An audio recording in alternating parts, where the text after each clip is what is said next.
Jackson State has set the world on fire with this latest signing recruiting class that they had. Well, now it's time to get back to business and drown out the noise and get themselves prepared for Celebration Bowl against South Carolina State University. Because you know what? They don't care nothing about who y'all to sign this week. Only thing they care about is taking that Celebration Bowl championship back to South Carolina State. That's it.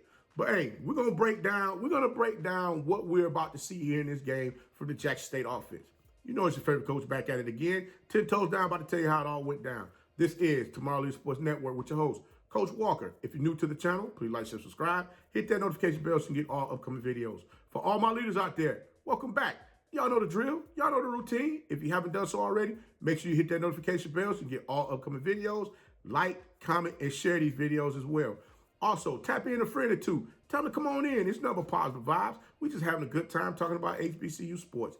So, don't forget, you can follow us on social media. The links are listed down below in the description. So without further ado, we're going to tap on in. We're going to get straight to this right now. Because like I said, I want to see how this offense is going to start out on the offensive side of the ball. That is Jackson State. I want to see how they're going to start off. Because we already know JSU is looking to spread South Carolina State out. Keep the pressure of South Carolina State's defensive front from disrupting the Jackson State offense. In this game, I believe the offensive line is going to shut us all up for Jackson State, letting us know that they can get out there and knock these boys' blocks off, drive them down the field like we've been expecting them to do all season long. But I will tell you this, I believe T.C. Taylor, the offensive coordinator, has a few tricks up his sleeve as well in this game. Definitely will see a single back with QB1 in the shotgun. We know JSU loves to spread teams out 3 receivers wide or 4 receivers with the empty backfield. Now, in this game, I believe the tight ends will play a role in moving the ball down the field this week because of the different fronts that South Carolina State will look to run on them. The offensive line will need to pay attention to South Carolina State running their 2-man front as well as their 4-man front. They'll run a 2-man, they'll bring 5 or 6 up to the line of scrimmage, and only 2 is going to rush. And then they'll definitely show you that 4-man front all game long because they're letting you know, hey, look, we believe that we can beat you with the 4-2-5 defense, which is pretty much the same defense that everybody runs in college football right now.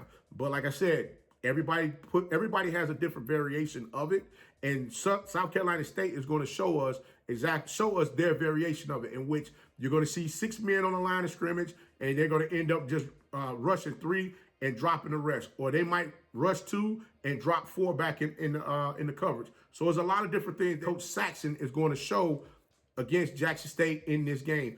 Like I said, in the South Carolina State defensive video, Coach Saxon is he's going to bring up some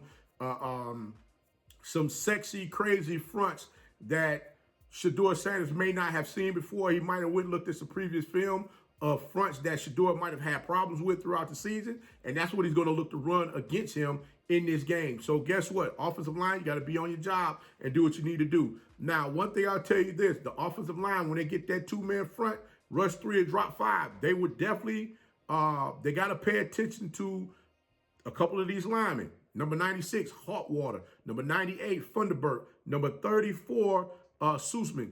They get very aggressive up there on that line of scrimmage. And like I said, you got to get them out of there. Sussman, I've seen him sometimes. He requires a double team. If anybody on that line of scrimmage can handle him one-on-one, that's going to open up some things to happen. That's going to open up them lanes for JSU to run the ball in this game. A lot more effective than having to double team him. So I'm just saying, guys, you got to get out there, come with it this week. The JSU receivers and running backs would need to make sure that they secure the ball after catches and while running the ball, because the Bulldogs love to come from behind, slap the ball out from underneath, or come over with the chop and knock the ball down that way. So you got to make sure you secure the ball in this game because they're definitely looking to try to get the ball back to get extra possession points on the board. Not to mention, if JSU is driving and they're able to make JSU fumble the ball, that's a win from them. That's a win for them because it kept JSU from putting points on the board. So that's keeping them in the game when they know, when they're sitting there saying, man, we could really be out of this thing if JSU just goes down the field, up and down the field on us and score points. So if JSU allow them to get confidence in what they're able to do, this is going to be a long game. And I'm trying to tell you now, that's not what they want to see happen. And not to mention, QB1, Shedeur Sanders, you got to do what you normally do and just take what the Bulldogs is giving to you. Watch out for number 5, B.J. Davis, coming off the edge or up the middle on the blitz, especially when they run that 2-man front. Sometimes he'll come, sometimes he'll drop back in the coverage. That is one of those things that they like to do. Also, B.J. Davis, he will come up to the line of scrimmage along with the other linebacker as if they are defensive ends in that 4-man front, which is turning it into a 6-man front. And then one of them are coming, the other one is dropping back in the coverage. So that's something you got to pay attention to as well. Not to mention number 14, QB1 got to pay attention to number 14, Jacoby Durant, leading the Bulldogs in interceptions on the team. He's hoping for Shedeur Sanders to throw him one because he want to take one back to the house just to say, hey, he got him. He got him in the big game and took it to the house. Now, JSU receivers, Corbin, Wyman, Rucker, Newman, Lanier, and the rest of the receiving crew. Understand, Bulldogs DBs may get a little aggressive with you. Make sure you guys are catching the ball at the highest point when the ball is thrown to you.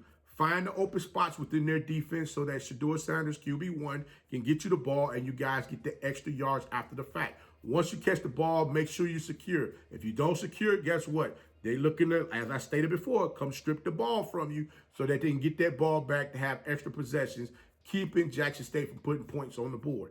Now, running backs. There's no dancing in the holes this week. Hit it and go.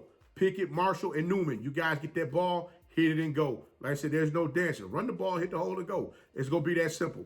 Get small when you get up in the holes. Take it, hey, do what you got to do with it.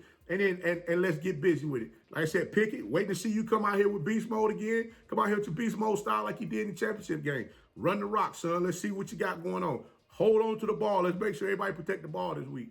Like I said, this will be an aggressive game. So everyone must understand. Hold on to the ball. QB1, that goes for you too. You like to get out there, hold that ball around like it's a loaf of bread. And trust me, they're looking to come slap that ball out your hand. So all of the different things that you did that were not disciplined, all of the undisciplined things, they're looking to try to take advantage of them this week. So we got to be mindful of everything that we do and make sure that we stick to the game plan.